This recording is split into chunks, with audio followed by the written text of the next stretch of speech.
Tempat ini terlihat tenang. Pepohonan rindang menaungi jalan setapak. Marmer putih berkilau diterpa cahaya matahari. Patung-patung berdiri diam, seolah menjaga sesuatu yang tak terlihat. Sekilas, ini tampak seperti taman biasa. Tempat untuk berjalan santai, tempat untuk menikmati keheningan. Namun, ada satu fakta yang sering terlupakan. Tempat ini tidak lahir dari keindahan, melainkan dari krisis kematian. Di masa lalu, Batavia dikenal sebagai salah satu kota paling mematikan bagi orang Eropa. Banyak yang datang dengan harapan, namun tidak pernah kembali.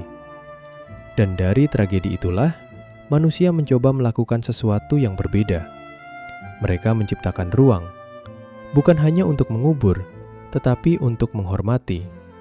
Sebuah pemakaman yang hingga kini sering disebut sebagai salah satu yang terindah di masanya. Bagaimana mungkin keindahan bisa lahir dari kematian? Selamat datang di Taman Prasasti, tempat di mana sejarah tidak hanya dikenang, tapi terasa di setiap langkah. Untuk memahami tempat ini, kita harus kembali ke Eropa abad ke-18. Di sana, kematian bukan hanya peristiwa pribadi, melainkan masalah kota. Selama berabad-abad, jenazah dimakamkan di bawah lantai gereja, di ruang sempit yang gelap, tanpa ventilasi yang memadai. Ketika jumlah kematian meningkat, ruang itu menjadi penuh. Lapisan demi lapisan tubuh manusia tertumpuk di bawah kaki mereka yang masih hidup. Dalam kondisi tertentu, bau menyengat bahkan bisa tercium hingga ke ruang ibadah. Udara menjadi berat, dan kekhawatiran akan kesehatan mulai muncul. Beberapa kota mulai menyadari bahwa praktik ini tidak lagi bisa dipertahankan. Kematian tidak bisa terus disembunyikan di dalam bangunan tertutup. Ia membutuhkan ruang. Dari sinilah lahir gagasan baru. Pemakaman harus dipindahkan keluar kota, ke ruang terbuka, ditata dengan lebih layak, bahkan dengan sentuhan estetika. Sebuah perubahan cara pandang manusia terhadap kematian sedang terjadi. Di tengah perubahan itu, Batavia mengambil langkah yang cukup progresif untuk zamannya. Pada tahun 1795, didirikan sebuah kompleks pemakaman di luar pusat kota, Kerkhofland. Tempat ini tidak dibangun secara sembarangan. Ia dirancang sebagai ruang terbuka, dengan tata letak yang lebih teratur dibandingkan pemakaman sebelumnya. Jalur-jalur dibuat rapi, ruang antar makam lebih luas, lingkungan dibuat lebih bersih dan tertata. Konsep ini kemudian dikenal sebagai makam taman, sebuah pendekatan baru yang menggabungkan fungsi pemakaman dengan estetika lanskap. Beberapa tahun setelahnya, konsep serupa juga berkembang di Eropa. Salah satu yang paling terkenal adalah Père Lachaise Cemetery yang diresmikan pada 1804. Karena itu, Kerkhofland sering disebut sebagai salah satu pelopor pemakaman taman modern. Namun, keistimewaannya tidak hanya pada waktunya, melainkan juga pada bagaimana tempat ini dirancang. Untuk memahami julukan itu, kita harus membayangkan tempat ini di masa jayanya. Hamparan taman luas membentang hingga hampir 6 hektar. Rumput hijau terawat rapi. Pepohonan ditanam dengan perencanaan. Di antara semua itu, berdiri ratusan hingga ribuan nisan yang dibuat dengan detail tinggi. Sebagian besar menggunakan marmer berkualitas, termasuk marmer Carrara dari Italia, material yang sama yang digunakan dalam banyak karya seni klasik Eropa. Permukaannya halus, warnanya putih bersih. Di bawah cahaya matahari tropis, ia tampak hampir bersinar.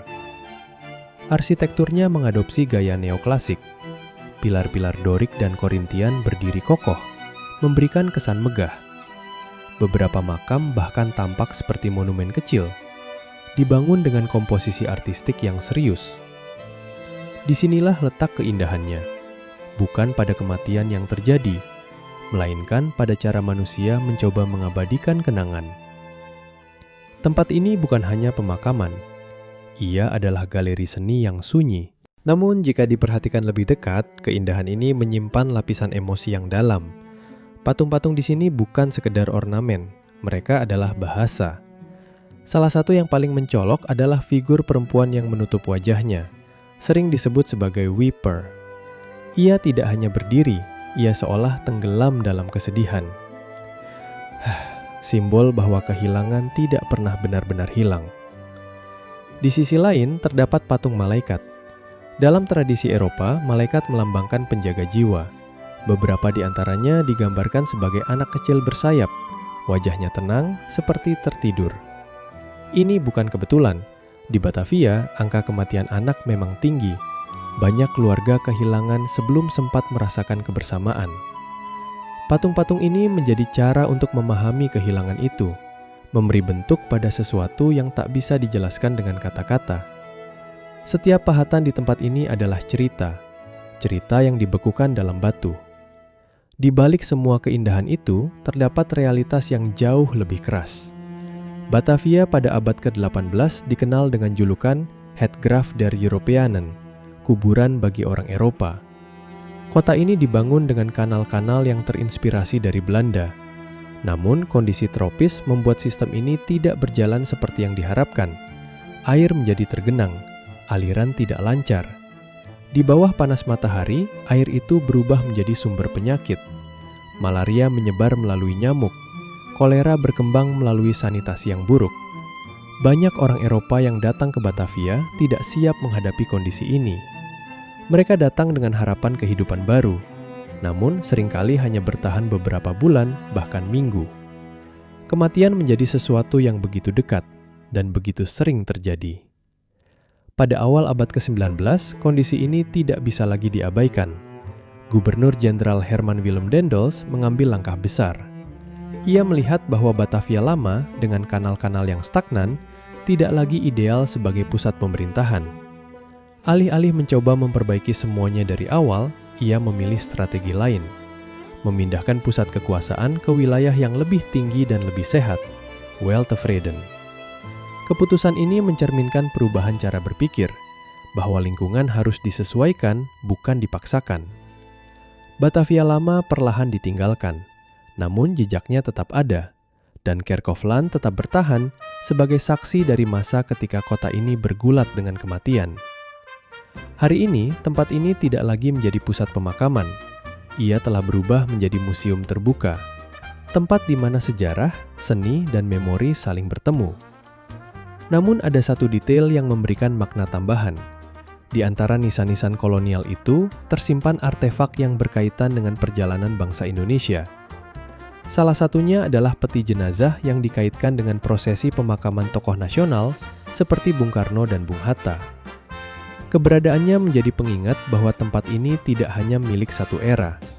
Ia menyimpan banyak lapisan sejarah, dari masa kolonial hingga perjalanan menuju kemerdekaan. Dan disinilah paradoks itu terasa paling kuat. Tempat yang lahir dari krisis kematian, kini menjadi ruang untuk memahami kehidupan. Jadi, ketika kamu melihat tempat ini, apakah kamu hanya melihat keindahan? Atau kamu melihat cerita panjang tentang manusia yang berusaha memberi makna bahkan pada kehilangan? Jika suatu hari kamu berkunjung ke sini, berjalanlah perlahan, karena di setiap sudutnya ada sejarah yang masih berbisik.